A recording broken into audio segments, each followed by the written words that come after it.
Adillah pada kami tak bodoh, meski memang kami tak pandai. Tapi kami berjanji akan tetap mengkritik sesuai isi hati. Hei penguasa, ini kami rakyat jelata. Engkau ada untuk siapa? Hei penguasa, ini kami rakyat jelata. Mau sampaikan semua keluh kesah. Bekerjalah dengan hati, pakai empati. Jangan banyak intrik, apalagi bikin taktik. Bijaklah dalam membuat peraturan. Jangan sampai bikin aturan yang berat sebelah. Apa yang bisa diharapkan dari demokrasi Indonesia membaik ketika struktur-struktur sistem partainya seperti hari ini gitu? Ya makanya ini kan sudah bergabung antara liberalisme dengan sosialisme atau komunisme yang duanya berbasis materialisme. Gitu Pak, gitu. Mau kapitalisme, liberalisme atau individualisme dengan komunisme, sosialisme, semuanya materialisme. Materi jadi ukuran segala-galanya gitu. Contohnya rezim Jokowi, rezim investasi. Sekarang diikuti oleh rezimnya Prabowo menjadi rezim investasi dan antara misalnya gitu kan, itu semua turunannya gitu. Jadi kalau menurut saya justru di sini kita harus membalikkan keadaan. Misalnya soal Undang-Undang Dasar 45, kan penyebabnya kan itu sebetulnya kan menjadi liberal, menjadi kapitalis gitu kan, menjadi kebebasan tak terbatas, presiden tidak bertanggung jawab lagi kepada siapa-siapa gitu kan, MPR-nya sudah dilemahkan jadi lembaga tinggi, tidak punya kekuasaan yang signifikan gitu kan, jadi akhirnya presiden segala-galanya. Nah ini bahaya itu, otoritarian akan muncul, oligarki, semuanya jadi anti demokrasi. Jadi yang harus namanya demokrasi dari dulu itu sebenarnya nggak ada. Nggak ada. Bahkan the founding father sudah bagus, kerakyatan yang dipimpin oleh hikmah, kebijaksanaan, pemusyawaratan, perwakilan. Itu kan bagus sebenarnya.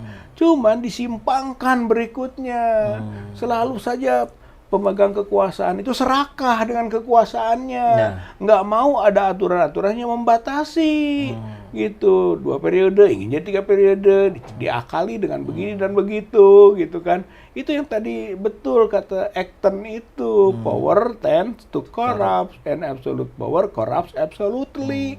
Gitu, harus kembalikan lagi, makanya ada semangat kembali ke Undang-Undang 45, itu setuju saya, gitu kan. Soal bentuk-bentuk lainnya, adendum bisa dibuat, tapi ruhnya the founding fathers di Undang-Undang Dasar 45 awal itu dijaga. Kalau sekarang ini sudah tidak ada ruhnya, Pak. Orang yang sudah tidak ada ruhnya mati. Iya kan? Hanya jasad saja gitu kan, mati, nggak ada ruh tuh. Artinya itu memang bisa menjadi solusi awal lah gitu. Solusi awal, walaupun bukan menyeluruh ya gitu kan, tapi solusi awal, ayo kita kembali lagi gitu kan, untuk apa sih kita bernegara ini gitu menurut para pendiri negara gitu kan, ayo kita lihat kembali dari situ, baru kita tata yang lainnya gitu kan. Nah ini kalau misalnya pengambil kebijakan politik ya, presiden misalnya punya kesadaran itu, baru dia disebut merakyat.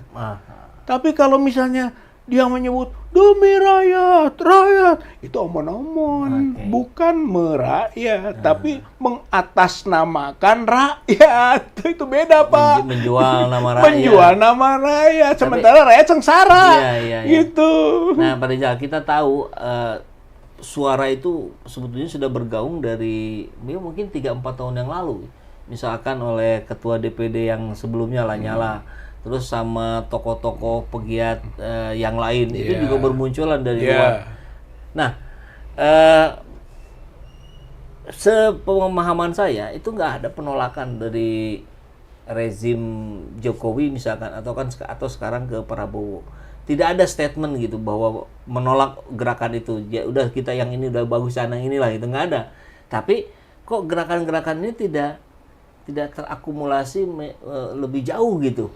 Iya, Ada apa gitu? artinya jangan itu juga jadi fokus satu-satunya, gitu. Itu juga tidak bagus. Jangan sampai semua berbicara tentang itu, gitu kan. Nanti isu yang lebih besar tentang kebobrokan, gitu kan, berpolitik atau bernegaranya hilang. Ini bukan masalah normanya, gitu.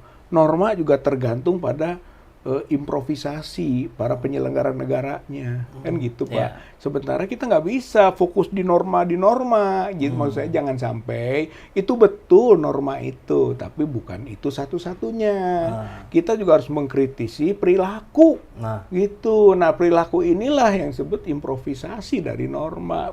Apalagi kalau normanya memberi ruang improvisasi yang maksiat, yang salah, yang seenaknya, yang otoriter, yang menginjak-injak rakyat. Pak Rizal, itu kan sudah disolusikan sama Pak Jokowi dengan revolusi mental. Kan mental, Pak. Bapak teh kumaha.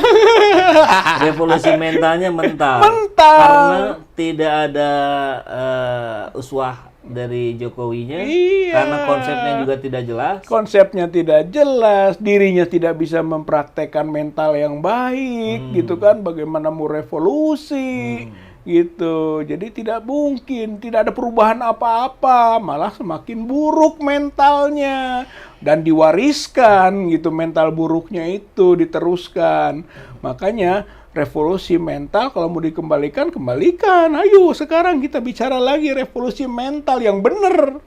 Akhirnya revolusi hukum, revolusi budaya, revolusi politik gitu Pak. Revolusi berbasis nilai-nilai moral. Revolusi juga menghormati agama atau agama sebagai basis ukuran sehingga pertanggungjawabannya ke urusan-urusan imanin, urusan-urusan ilahiyah. Kalau hanya urusan-urusan dunia saja semuanya pragmatis. Tapi kalau kita kembalikan urusan pertanggungjawabannya kehidupan akhirat nanti Allah Tuhan yang Maha Esa, begitu agama harus dipegang dan dijadikan fondamen, maka insya Allah jadi baik. Gitu Pak, ini nggak baik ini karena mengabaikan, dipinggirkan agama, dipinggirkan moral. Tuhan tidak pernah disebut juga, gitu. Semuanya berbasis investasi, kemakmuran, industri, gitu kan, kawasan. Jadi di ruang-ruang yang sebenarnya materialistik. Ini bahaya di negeri Indonesia ini sedang mengalami krisis orientasi yang berputar-putar di kehidupan materialistik. Ini Menteri Agama harusnya bisa memberi masukan ini nih. Itu Menteri Agama malah kemarin ikut-ikut dengan aguan bikin masjid, tapi masjidnya nggak jelas komunitas Muslimnya ada nggak di situ. Ya, jangan-jangan hanya mau bangunan monumen, berguna ya, monumen saja, seolah-olah taman mini Pak. PIK 2 mau dijadikan taman mini, ada masjid, ada kelenteng, ada gereja. Kami sudah beragam. Menteri sama-sama dengan aguan. Masa masjid itu nggak boleh didirikan oleh orang yang tidak memiliki dasar ketakwaan. La masjidu usisa ala taqwa. Masjid itu harus dibangun atas dasar takwa. Dulu ada masjid juga zaman Nabi. Tapi masjidnya diror. Masjid hanya untuk kamuflase, masjid hanya sebagai alat, masjid sarana untuk mengkufurkan, melemahkan umat Islam. Bahaya. Ada masjid diror. Rasulullah SAW memerintahkan bakar Pak, hancurkan masjid diror. Tuh masjid aja diperintahkan dibakar. Ketika digunakan untuk yang tidak sesuai dengan asas dari pendirian masjid. Tuh. Oh, coba lihat apa nilai takwa apa aguan ikut-ikut bikin masjid, bahkan di depan lagi, paling depan, raja lagi dihormati habis oleh lingkungannya.